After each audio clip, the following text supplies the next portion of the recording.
अगला टॉपिक है बेटा।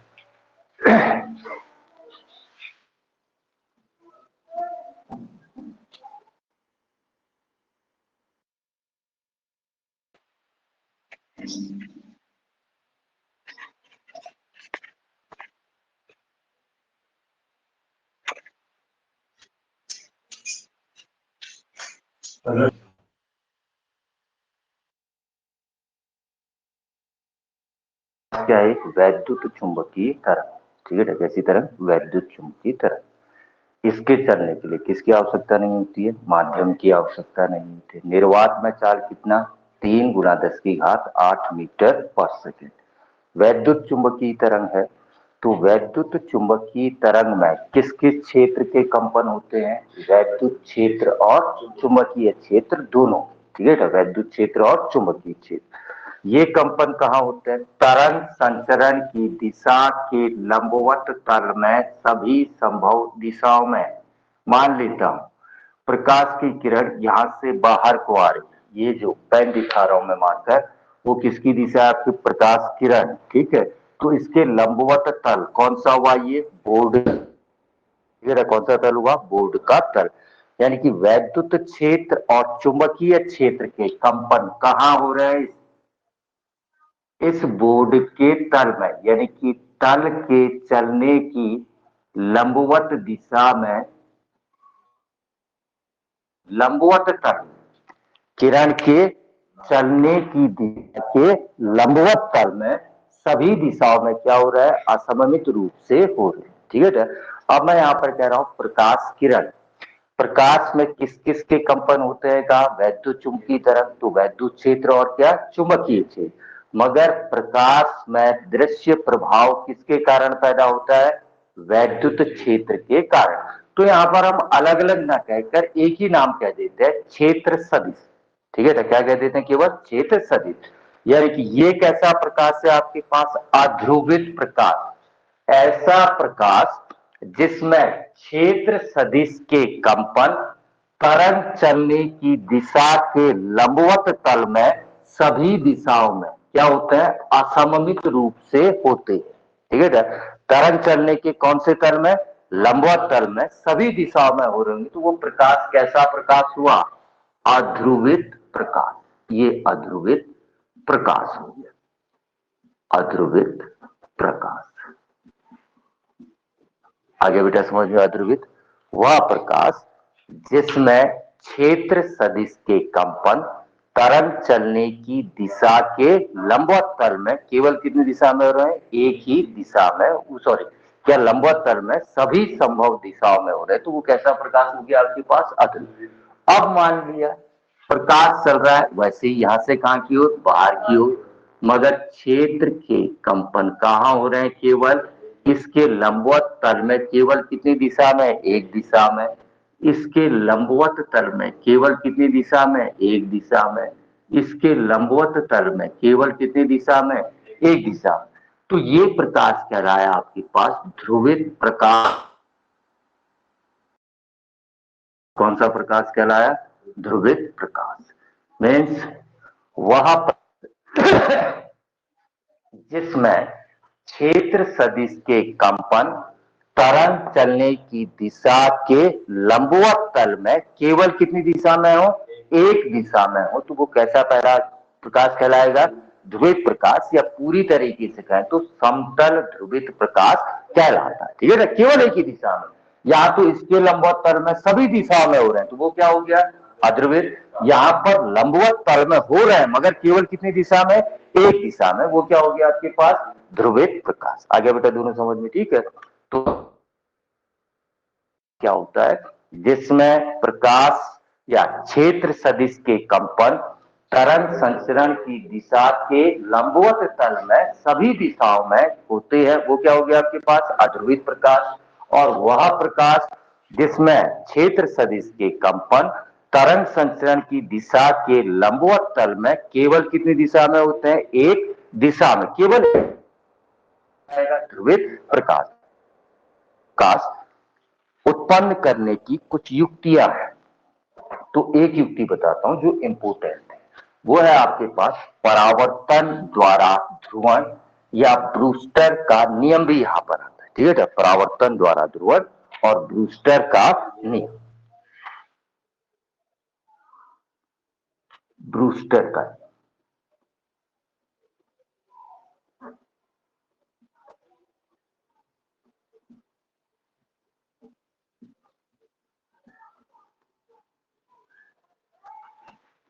ये कोई परावर्तक पृष्ठ लेता हूं, ऊपर एक माध्यम, नीचे क्या हो गया दूसरा माध्यम, माना पहले माध्यम के सापेक्ष दूसरे माध्यम का अपवर्तनांक कितना है n, इसका 1 हो गया, इसका कितना हो गया n, ऊपर वाले का 1, नीचे वाले का कितना हो गया n।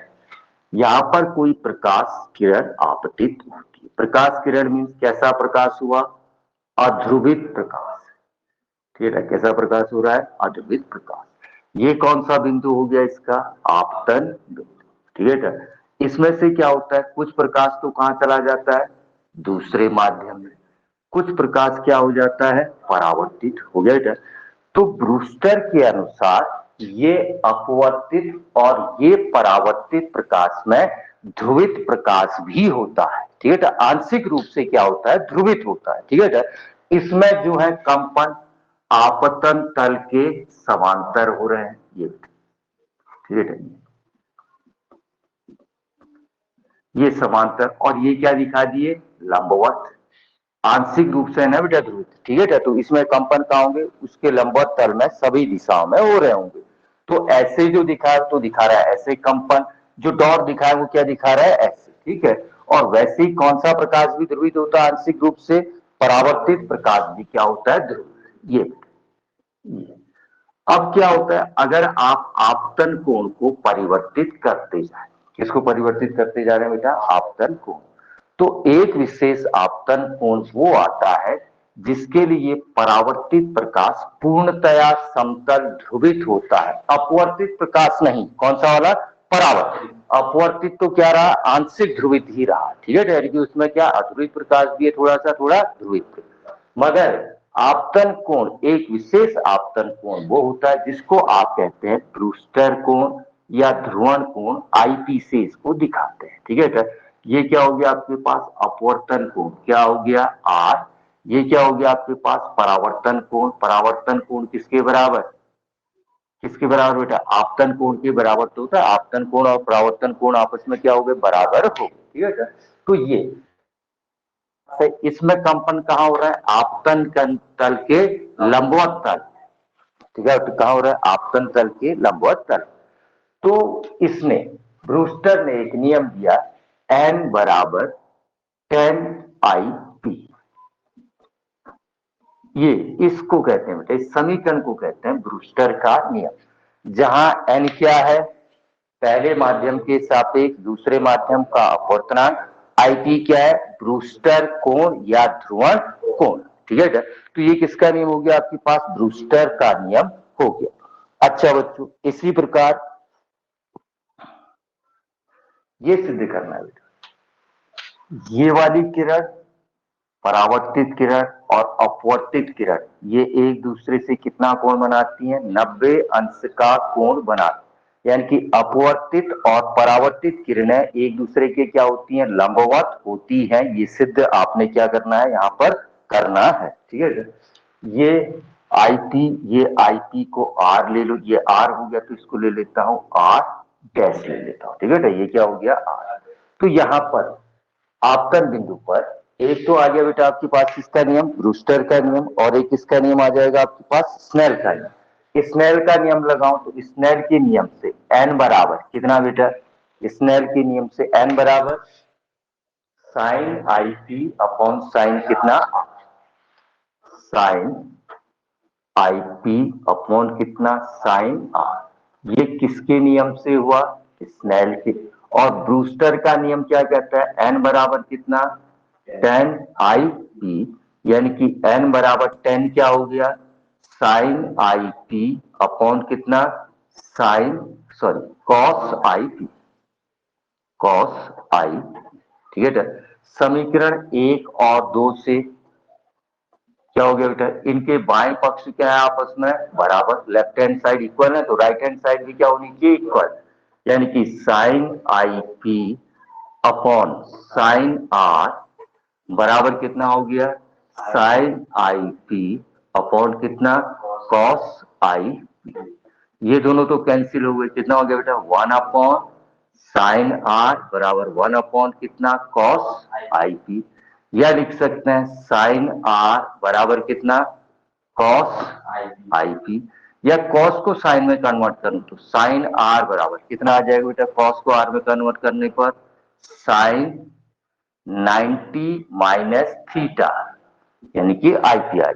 साइन साइन है, हटा दीजिए तो क्या आ गया आपके पास, आर बराबर 90 माइनस कितना, आईपी, या आईपी प्लस आर बराबर कितना, 90। ये तो आ गया कौन कौन सा, आईपी प्लस आर, ये और ये जोड़ के कितना हुआ आपके पास 90। ठीक है बेटा। अब ये रेखा देखो ना बेटा, ये जो अभिलंब डाला, ये अभिलंब का ये पूरा कोण कितना होना चाहिए, क्यों बेटा 300, 180, एक सरल रेखा हुई ना, तो क्या 180, यानी कि किस किस का योग, IP plus theta plus R, IP plus theta plus R बराबर कितना होना चाहिए, 180। ऊपर से देखिए आईपी प्लस आर बराबर कितना लिख सकता हूं, 90 प्लस थीटा इक्वल टू कितना, 180, और थीटा इक्वल टू कितना, 180 माइनस 90, यानी कि थीटा बराबर कितना हो गया, 90 डिग्री। यानी कि अपवर्तित और परावर्तित किरणें क्या होती हैं, एक दूसरे के लंब। कुछ नहीं करना है, पहले कौन सा नियम लगाना है यहाँ पर, स्नेल का नियम, फिर कौन सा, रूस्टर का नियम। दोनों को बराबर करना है, साइन आई पी क्या हो जाना है, कैंसिल। साइन आई आर बराबर कितना, कॉस आई पी। कॉस को किसके टर्म्स में कन्वर्ट कर देना है, साइन के टर्म्स में। साइन के टर्म्स में कन्वर्ट किया, दोनों को इक्वेट किया, साइन साइन इनकी कोण बराबर होनी चाहिए ना, बराबर होनी चाहिए। तो क्या आर बराबर कितना, 90 minus I P, I P plus R solve किया तो थीटा बराबर कितना, 90। यानी कि आपतित और परावर्तित जो किरणें हैं उन दोनों के बीच का कोण सदैव कितना रहेगा, 90 डिग्री रहेगा। ठीक है। और